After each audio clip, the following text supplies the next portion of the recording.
పరమ పవిత్రమైన తిరుమల లడ్డూలో కల్తీ నెయ్యం వాడకం మహా పాపమని జనసేన రాష్ట్ర ప్రచార కార్యదర్శి పొగిరి సురేష్ బాబు అన్నారు.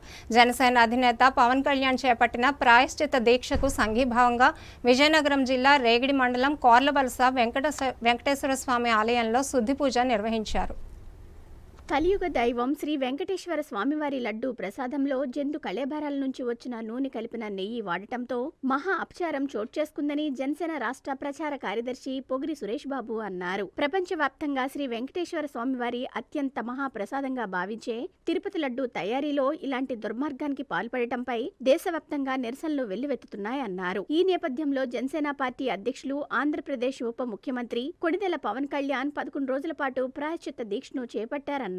పవన్ కళ్యాణ్ దీక్షకు సంఘీభావంగా జనసేన పార్టీ తరపున విజయనగరం జిల్లా రేగిడి మండలం కోరవలస వెంకటేశ్వర స్వామివారి ఆలయంలో స్వామివారి చిత్రపటానికి శుద్ధి పూజ నిర్వహించారు. ఈ కార్యక్రమంలో ఎం అప్పలనాయుడు, కుప్పిలి శ్రీనివాసరావు, మీసల శ్రావణ్ కుమార్, గోకవలస సాయిమణి, గండి స్రవంతి తదితరులు పాల్గొన్నారు.